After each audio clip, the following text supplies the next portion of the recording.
So today on STP, we're going to be talking about one that you may not understand why I'm talking about it, and it's blame. For me, blame was a trap, basically. I was so caught up in who had done what to me and when that it was getting in the way of, well, everything. It was making me angry. It was making me moody. And it was making me come across to people that loved me uh, really poorly, really poorly. So, what I want to do today is talk to you about blame and how that fits in with my mental illness. I'm going to talk about that and more on STP today. Welcome to Shattered the Podcast. STP is the story of my journey from the depths of mental illness to a place where I could live again. Okay, so when something bad happens, say a bushfire or a wildfire, if you're in America, wildfire, if you're in America, we want to blame somebody. A helicopter lands in the hills and the reflection of the helicopter caused a small fire which blew out of control. We blame the pilot. Is that fair? Why was he landing? Was it necessary? Was it something he was ordered to do? So do we blame his boss? Do we blame the spotter that said there's an area over there which is clear? Do we blame him? Fact of the matter is that blame, while at times is necessary, can be a distraction from keeping you healthy mentally. You spend so much time angry at a person, a thing, a situation, that it takes away from your opportunity to practice good mental health. Instead of being mindful, you're dwelling on the incident, the person, the activity, the whatever it was that caused your problems. Now, you might think it's easy for me to point at one dude who attacked me in the workplace with a knife and say he gave me PTSD. But as I've said before, the thing is, I'd struggled with mental health issues in the past, but I just ignored them. When I would get really, really manic, people would just say, oh, you're just hyperactive. And maybe I was. I made a lot of really bad decisions, poor impulse control. And even once I made those decisions, I would follow through with them to the absolute logical conclusion, which was the worst possible outcome for me. But I had this almost unconscious desire to finish what I started, even if it was unhealthy for me. Maybe I had borderline personality issues. Maybe you could look at some of my behavior and ask that. But the thing about this situation where I was attacked, I knew in advance that I was in a place that was unhealthy for me. I had gotten to a point where I was blaming the clients for their behavior. So if a fella just came up and threw a dinner plate against the roof and then tried to stab somebody with the parts, instead of in the way that I should have acted about it, I would start to, oh, that idiot, why has he done that again? Just stop it. Completely unfair, completely invalid. Now, the dude that attacked me did have diminished capacity. And it's funny because even in my head, when I say that, I'm already thinking, yes, but he'd done it before. Yes, but we knew that this was an arsenal in his behavioral kind of kit bag.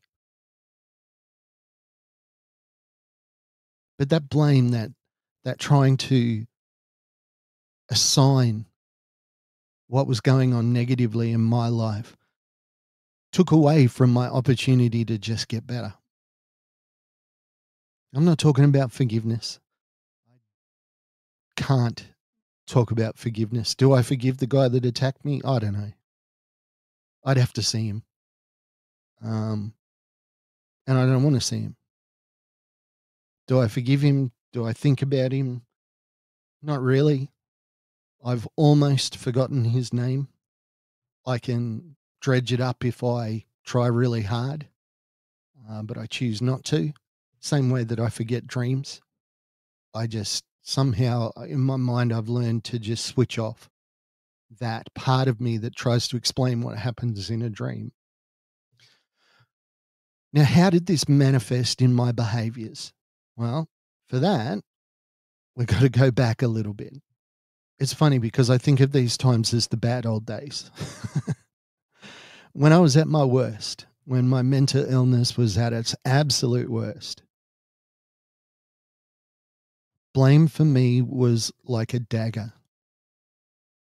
Um, I use the term a lot recently. It's like anger and unforgiveness and hatred is like taking poison and hoping that the other person dies. So you drink it and you're like, this will kill him. Of course it won't. And that's very much what it did to me. My hatred, my plans, my thoughts were so centered on this individual that I couldn't see past what he did to me. And as I said, there was a lot of things that were happening, and like the helicopter landing in a clearing and it accidentally sparks a bushfire. There are so many things around that how do you point the blame at one person? It was a freak accident. It was something that shouldn't have happened, and that's what happened to me in the workplace. It was a freak accident.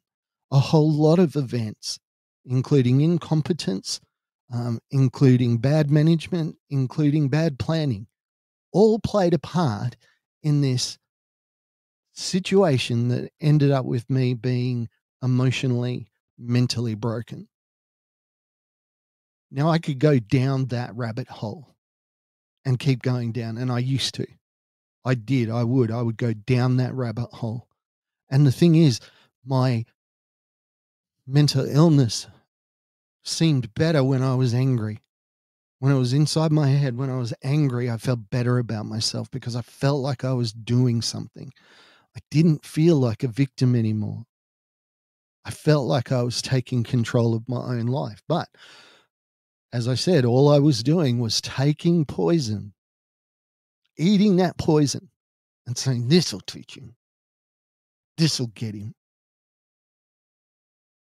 Foolishness. But an honest mistake. And a mistake that took me a long time to realize. I asked myself a lot, why was I so angry? Why would anything set me off when I was at my worst? And it was stupid things.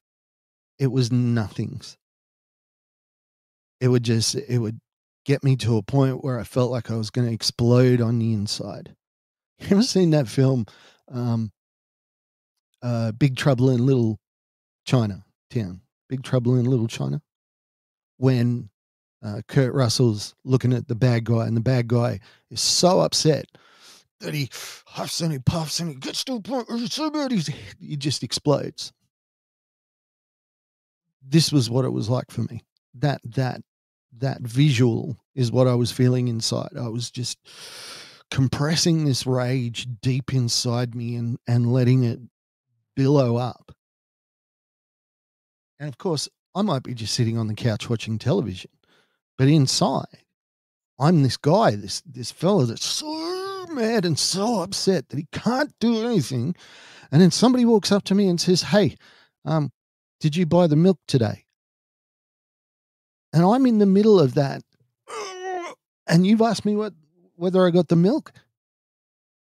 Well, that rage comes out at you. It's misplaced. It's wrong.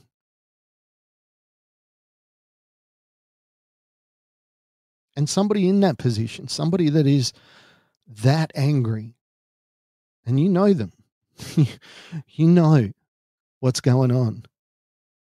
It's a hard situation. but there are ways around it. That's the bad news. Let's turn it around. Let's have a look at the good news. Today, I pretty much 95% have eliminated blame from my thought process. I want to say 100% because I don't sit and dwell on it anymore. But I still have to challenge the thoughts. I still have to challenge the immediate gut, visceral reaction to something. If I wake up in the middle of the night, screaming happens, I can either choose to live in that fear and that anger and not go back to sleep, or I can choose to just go, you know what, I'm just going to squash that. Because generally when I wake up screaming in the middle of the night, I feel like somebody's coming to stab me and I'm stuck. That's what I feel like. Now, when I wake up, that feeling would persist in the past, would stick with me, and I wouldn't be able to go back to sleep because I was terrified. And the only way I could defend myself was to get out of bed and be prepared.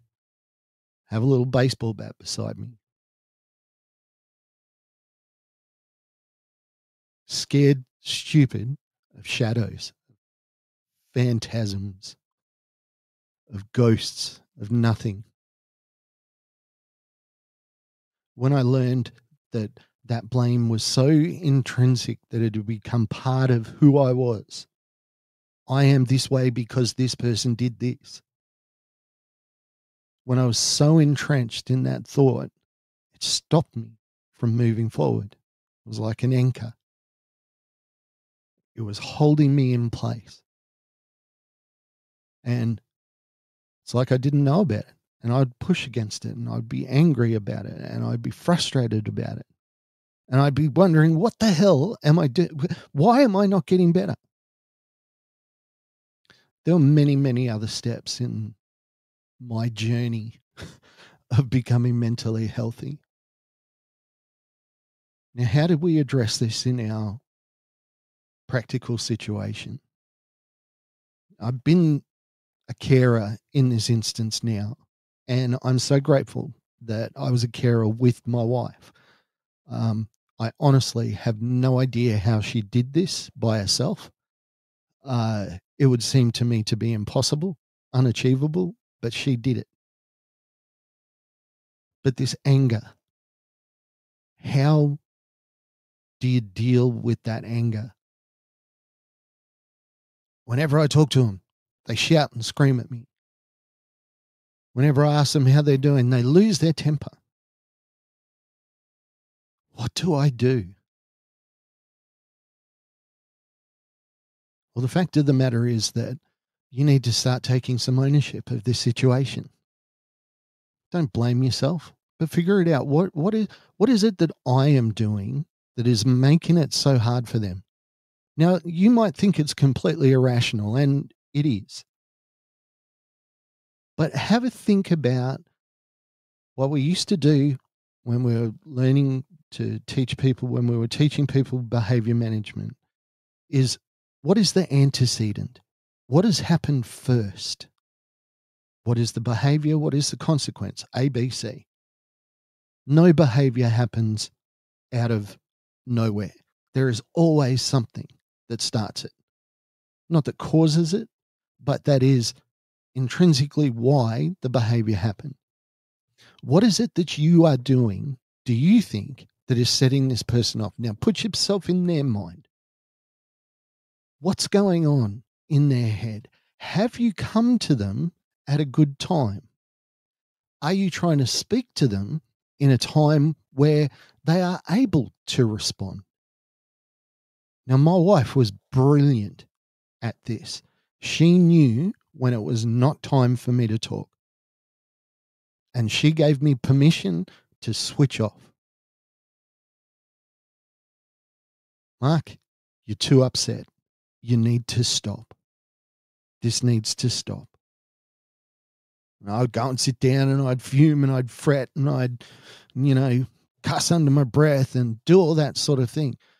But it was the healthiest thing that she could have done, because that tidal wave of anger would dissipate and then she'd come back a little bit later.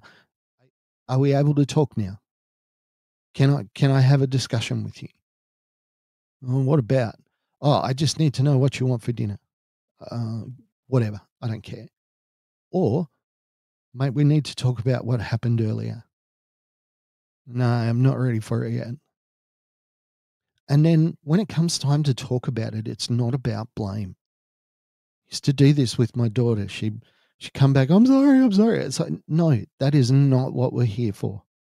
What did I do? What was it that I did in that moment that seemed to upset you?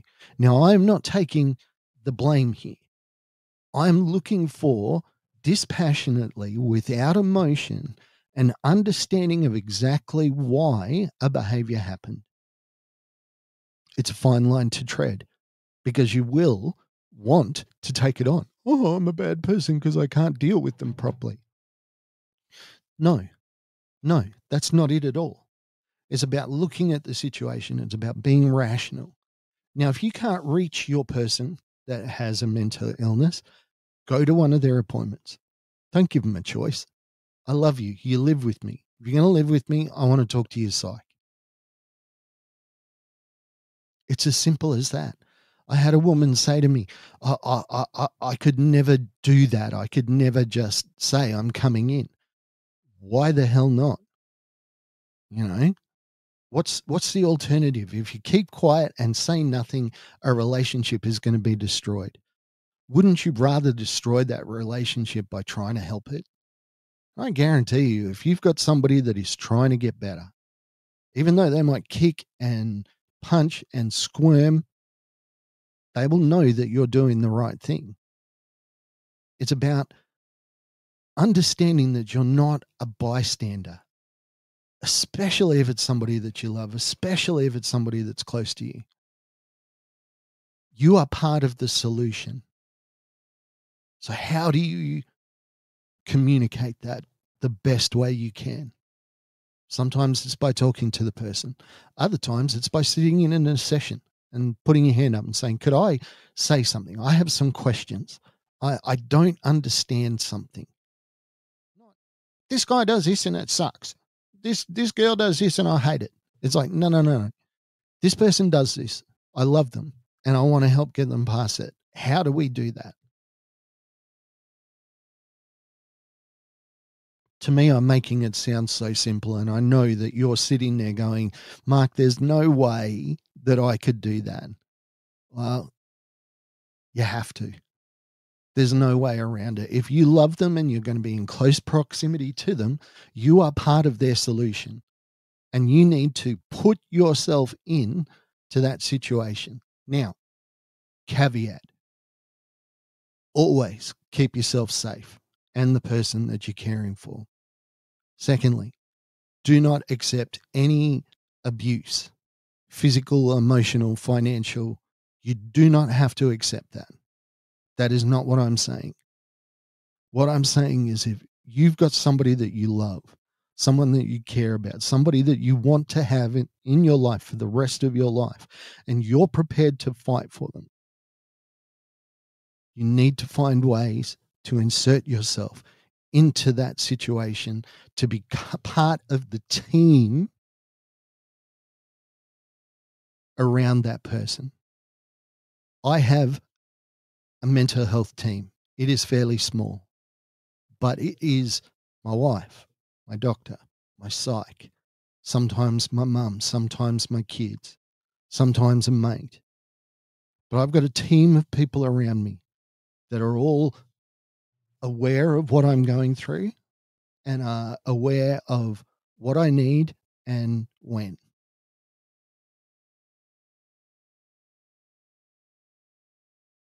The person that you love is not gone. They've changed. Might be different, but they are still them. If you love them, be bold, be careful, but be loving. Be part of the team. All right.